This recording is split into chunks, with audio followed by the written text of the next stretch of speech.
बच्चों, welcome back to my YouTube channel all class update में आप सभी का बहुत बहुत स्वागत है। तो देखिए, मैं आप लोगों के लिए अंडरस्टैंडिंग इंडिया का क्वेश्चन में लेकर के आई थी। पिछले वीडियो में बहुत सारे डाउट्स भी क्लियर किए थे। तो जो भी ये क्वेश्चन है 2023 से 27 सेशन के स्टूडेंट्स का अंडरस्टैंडिंग इंडिया का, तो उनका मैं आंसर की लेकर के आई हूँ। जो भी ऑब्जेक्टिव क्वेश्चन है उसके लिए क्वेश्चन लेकर के आई। तो जो भी 24 से 28 सेशन के स्टूडेंट्स हैं उन लोगों के लिए बहुत ही इंपॉर्टेंट होने वाला है।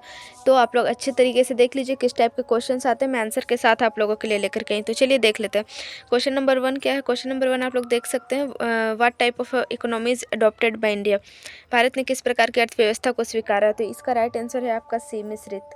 उसके बाद क्वेश्चन नंबर 2 क्या है, आप लोग देख सकते हैं। क्वेश्चन नंबर 2 है, पूंजीवादी अर्थव्यवस्था में कीमत निर्धारण कौन करता है। तो इसका राइट आंसर है बी, बाजार शक्तियाँ। उसके बाद क्वेश्चन नंबर 3 क्या है, हु वाज द, मतलब हिंदी में पढ़ लेती हूँ मैं। तो भारत में सर्वप्रथम राष्ट्रीय आय का अनुमान किसने लगाया था। अगर कोई इंग्लिश का स्टूडेंट्स है तो उन लोगों के लिए who was the first to estimate the national income of India. तो इसका आप लोगों का दादा भाई नौरोजी हो जाएगा। ऑप्शन नंबर ए इसका करेक्ट आंसर है। उसके बाद चलिए क्वेश्चन नंबर 4 की ओर बढ़ते हैं। तो what was the duration of second 5 year plan, द्वितीय पंचवर्षीय योजना की अवधि क्या थी। ये क्वेश्चन नंबर 4 है। तो इसका राइट आंसर आप लोगों का ए हो जाएगा। ए में क्या है, 1956 से 61 तक आप लोगों का ये आंसर होगा। उसके बाद 5 नंबर क्या है, किस पंचवर्षीय योजना में गरीबी हटाओ का नारा दिया गया था। तो इसका राइट आंसर है आपका पाँचवें इसका आपका राइट आंसर है। यहाँ पे आप लोग देख सकते हो। उसके बाद क्वेश्चन है, भारत में ब्रिटिश सरकार द्वारा शुरू की गई भूमि बंदोबस्त प्रणाली क्या थी। तो ये क्वेश्चन नंबर 6 है। इसका राइट आंसर आप लोगों का है जमींदारी प्रथा। उसके बाद चलिए क्वेश्चन नंबर 7 की ओर बढ़ते हैं। तो क्वेश्चन नंबर 7 क्या है, pink revolution is in India is associated with, गुलाबी क्रांति। तो ये आप लोगों का मीट इसका राइट आंसर है। उसके बाद चलिए क्वेश्चन नंबर 8 की ओर बढ़ते हैं।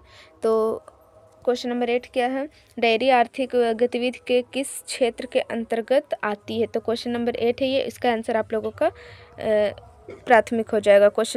ऑप्शन नंबर ए इसका राइट आंसर है। उसके बाद क्वेश्चन देखते हैं, डैश कीमतें औद्योगिक विवाद का कारण बन सकती है। ये क्वेश्चन नंबर 9 आप लोगों का, इसका राइट आंसर है गिरती, फॉलिंग। ये उसके बाद चलिए क्वेश्चन नंबर 10 की ओर बढ़ते। तो क्वेश्चन नंबर 10 क्या है, बोकारो इस्पात संयंत्र की स्थापना किस वर्ष हुई थी। तो इसका राइट आंसर आप लोगों का बी हो जाएगा, 1964 में स्थापित हुआ था।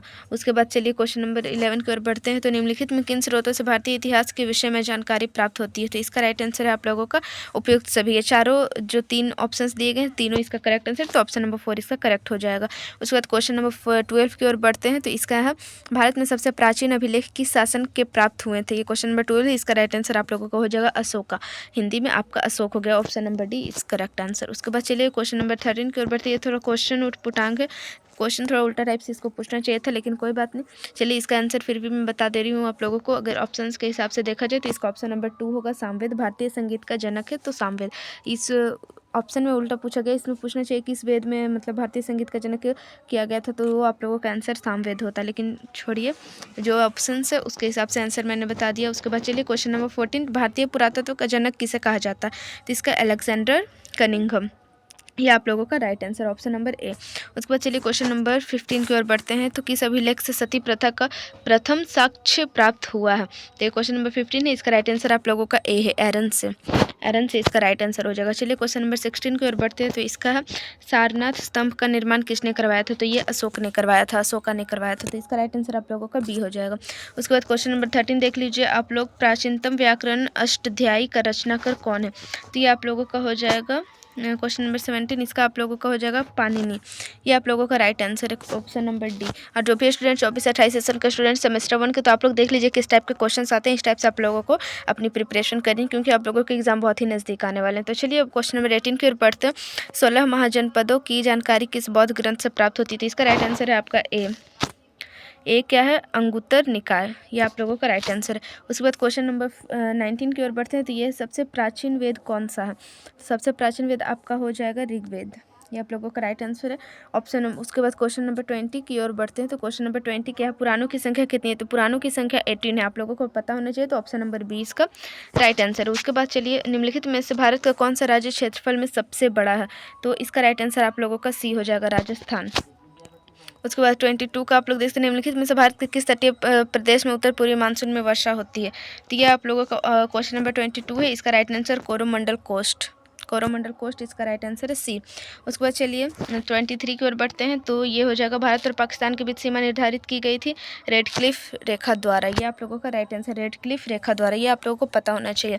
उसके बाद चलिए निम्न में से कौन सा भारतीय राज्य भूटान के साथ सीमा नहीं बांटता। ये 24 है, इसका राइट आंसर आप लोगों का सी हो जाएगा, बिहार।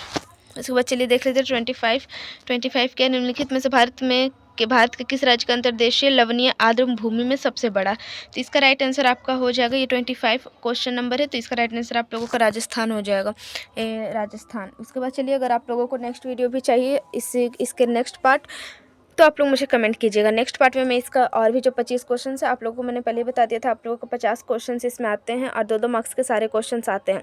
उसमें से आप लोगों का 100 मार्क्स का टोटल होता है। 50 क्वेश्चन से 2-2 मार्क्स का, तो 100 मार्क्स का आप लोगों का एग्जाम होगा और ऑब्जेक्टिव भी होगा आप लोगों को। मैंने पहले वीडियो में बहुत सारे इसके डाउट जो भी क्लियर थे, मैंने क्लियर किए थे जो भी डाउट्स थे। तो आप लोग को अगर फिर भी कोई डाउट है तो आप लोग मुझे कमेंट कीजिएगा।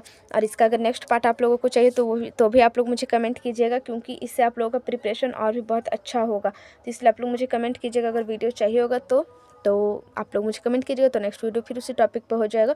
तो चलिए मिलते हैं नेक्स्ट वीडियो में। और भी कुछ डाउट है तो मैं क्लियर कर दूँगी। और जिससे ज़्यादा से ज़्यादा शेयर कीजिए, लाइक कीजिए और सब्सक्राइब कर लीजिएगा। और जो भी नए स्टूडेंट्स हैं, चैनल को सब्सक्राइब कीजिए और व्हाट्सअप चैनल में ज़रूर ज्वाइन हो जाएगा, क्योंकि उसमें आप लोगों को सबसे पहले वीडियोस के नोटिफिकेशन उसमें मिलेंगे और जो भी BBMQ से रिलेटेड नोटिफिकेशन है उस तक सबसे पहले पहुंच जाएंगे।